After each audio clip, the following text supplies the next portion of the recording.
Now I know what you're probably thinking. 3 releases of the SH Figuarts Ultraman Jade? What makes them all different? Well, with the most recent new gen release, we're going to take a look at exactly what sets him apart from the other releases of Ultraman Jade. So, let's get into the intro.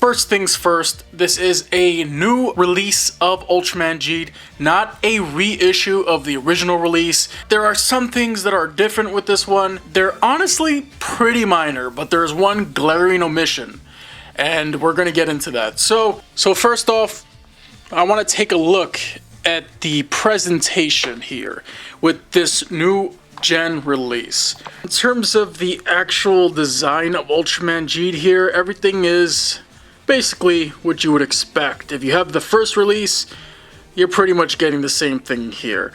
Now, the only differences that I can really say are the silver is pretty much done the exact same as the original release. However, what you're going to notice here with the original release is the eyes are a bit of a different shade of blue. So the original release here being on the left, the new gen release here on the right.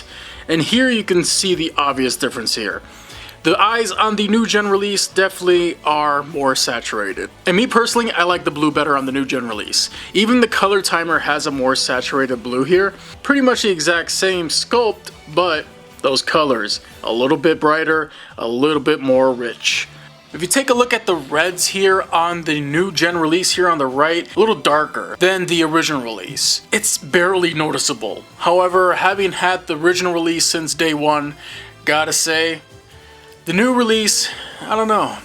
I'm not sure if I like the darker reds or not. All I know is that the colors on the right side, the new gen release, are a little richer. That's pretty much it.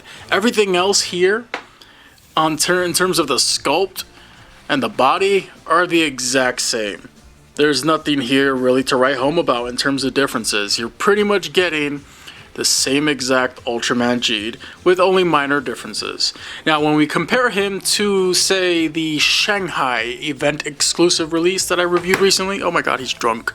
Jade, you're too young to be drinking, you little bastard. See, now that we got them all standing side by side, you can see obviously the Shanghai release went with a much darker color scheme for the entire figure for that matter, and plus he has red eyes. Yes, the color timer on the Shanghai release is also the deepest blue you're going to get here.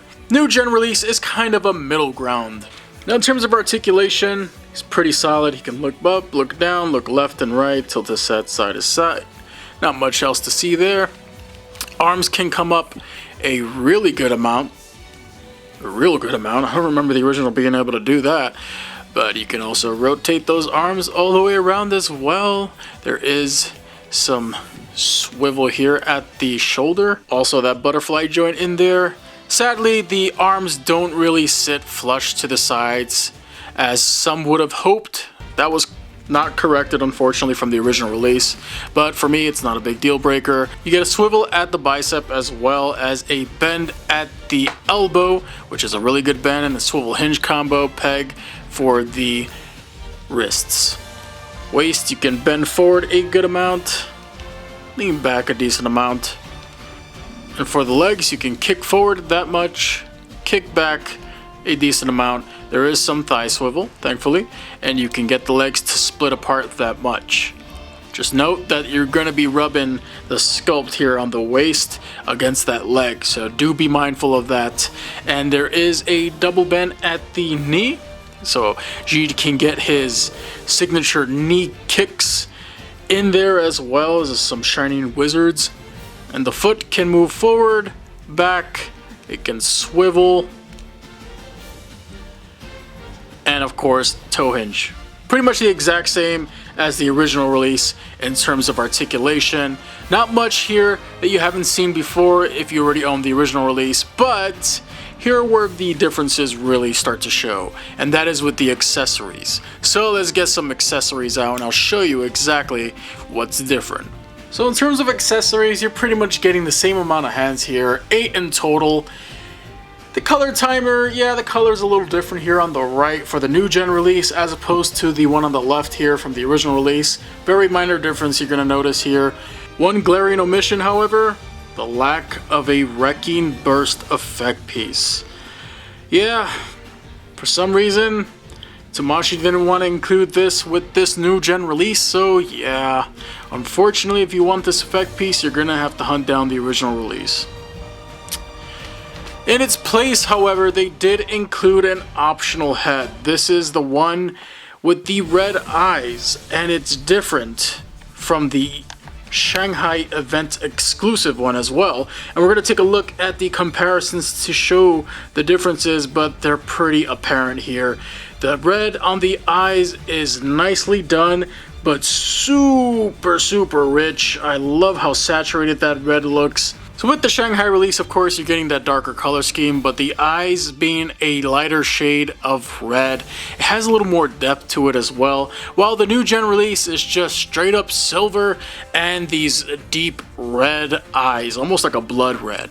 Personally, I still like the Shanghai release, but I gotta say, I'm glad that they did include these red eyes, something that I was really upset they didn't include with the original release. Just note that if you own any of the previous releases of Ultraman Geed's Figuarts, then all the pieces are compatible with this one. Here we have some size comparisons with the SH Figuarts Kamen Rider Thouser, a Trendmasters Godzilla that I grew up with, and the SH Monster Arts Mogera.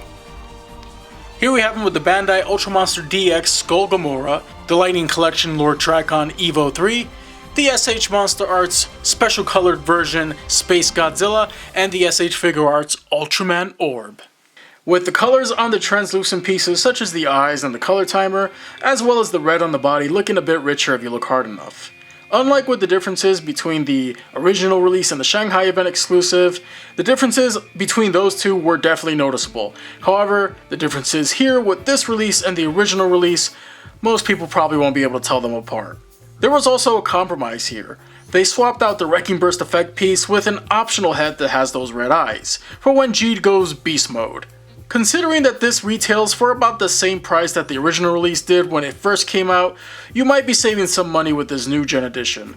However, I've noticed on aftermarket sites like AmiAmi and Mandarake, they usually have the original release and its reissue going for around the same price as this one.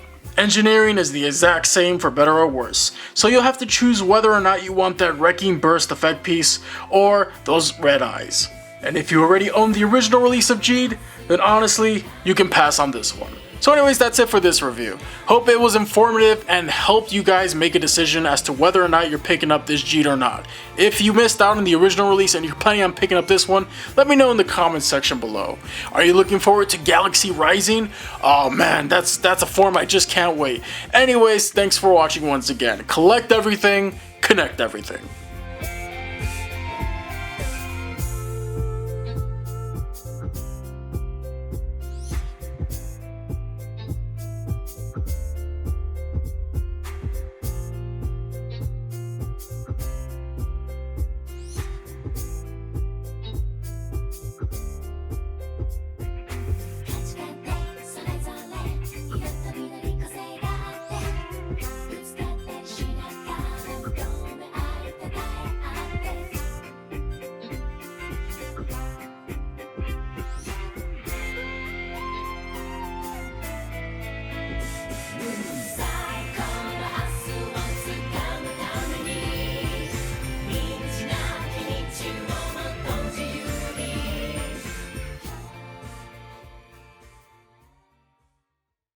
Alrighty then, it's the end of the video. Congratulations if you made it this far. If you enjoyed what you saw, then feel free to hit the like button, maybe subscribe to the channel, and most importantly, comment your thoughts down below. Here, you will also see some links to more content from my channel that just may interest you. So thanks for watching, and I'll see you all very soon.